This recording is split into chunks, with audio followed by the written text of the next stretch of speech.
آج دنیا کے اوپر جتنے بھی مذاہب پائے جاتے ہیں، الہامی مذاہب، وہ یہ دعویٰ نہیں کر سکتے کہ ہمارے پیغمبر کی پوری تعلیمات اصل شکل میں ہمارے پاس موجود ہیں۔ تغیر ہو چکا ہے، تبدیلی لائی جا چکی ہے، لیکن قرآن مجید اپنے اصل الفاظ کے ساتھ زیر و زبر کے تبدل کے بغیر صدیاں گزرنے کے بعد آج بھی اسی طرح موجود ہے۔ تو ان روشنیوں کے ہوتے ہوئے، ان اجالوں کے ہوتے ہوئے اگر ہم اندھیروں میں رہیں تو پھر ہمیں ان حالتوں کے اندر ڈال دیا جائے گا آج جس حالت کے اندر ہم موجود ہیں۔ اگر کسی کے پاس ہدایت کا نصاب موجود نہ ہو اور وہ بھٹک جائے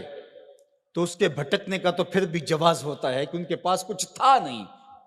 ہادی نہیں تھا، راہبر نہیں تھا، اندھیرا تھا، چراغاں نہیں تھا تو بھٹک گئے۔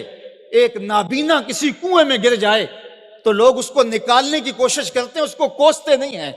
لیکن ایک انکھیارا کسی کنویں میں گر جائے، کسی گڑھے میں گر جائے تو لوگ اسے نکالنے کی بھی کوشش کرتے ہیں، اسے کوستے بھی ہیں۔ تیری آنکھیں نہیں تھی، تجھے اللہ نے چراغاں نہیں دیا تھا، تو پھر بھی گرا ہے۔ یار اگر کوئی اور گمراہ ہو جاتا ہے، اندھیروں میں بھٹک جاتا ہے تو اس کی بات نہیں ہے حضور کا غلام اور اندھیروں میں چلا جائے، اس لیے کہ تمہارے پاس قرآن موجود ہے، تمہارے پاس ہدایت کا چراغاں موجود ہے۔ اس کتاب کے ہوتے ہوئے تم کس طرح اندھیرے میں ڈوب سکتے ہو، کس طرح ظلمتوں کے سوداگر بن سکتے ہو، کس طرح تم فرقہ فرقہ ہو سکتے ہو، کس طرح تم تشدد اور تفریق کا شکار ہو سکتے ہو، کس طرح تم گروہ بندی کا شکار ہو سکتے ہو جب تمہارے پاس اللہ کی کتاب موجود ہے۔ اس کتاب سے جڑنے والے ہدایت کی راہوں کے مسافر ہوتے ہیں۔ اقبال نے جب شکوے کی زبان کھولی تو لہجہ بہت تلخ ہو گیا۔ اقبال پھوٹ پھوٹ کے رو رہا ہے، اپنے رب سے شکایت کر رہا ہے۔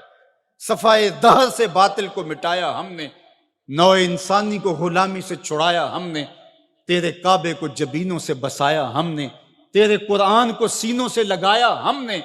پھر بھی ہم سے گلا ہے کہ وفادار نہیں، ہم وفادار نہیں، تو بھی تو دلدار نہیں۔ کہا کہ مالک ہم نے کیا کیا نہیں کیا، جنگوں کی مصیبتیں سہی، تکلیفوں سے گزرے، اذیتیں سہی، تیرے نام پہ تلوار اٹھائی، جنگ و جدل کے بازار گرم ہوئے، ہم نے جگر پارے دیے شہادت کے لیے،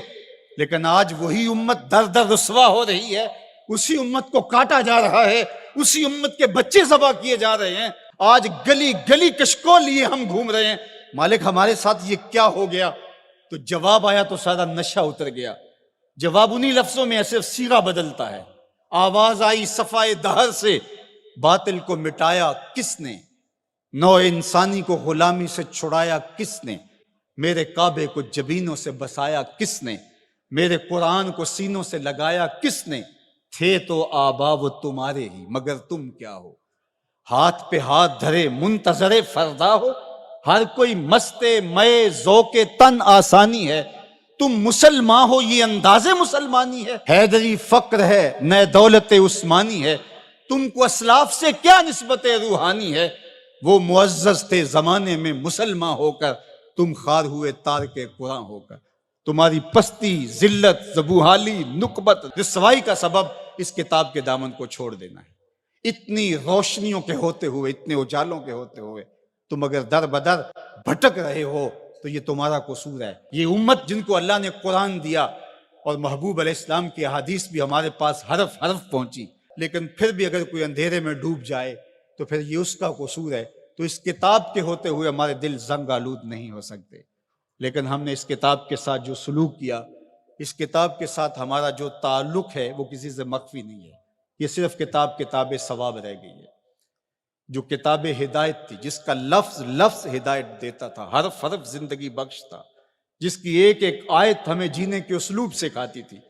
اس کتاب کو سینے سے لگا کر کے اور اپنے پیغمبر کی راہوں پہ چل کے ہم پوری دنیا کو اصول و ضوابط دینے تھے اور ان کو جینے کے ڈھب سکھانے تھے۔ کنتم خیر امت اخرجت للناس، فرمایا کہ تمہیں تو لوگوں کے لیے ہم نے نکالا تھا، تم نے تو کائنات کی رہنمائی کرنی تھی، تم تو زمانے کی قیادت کرنی تھی،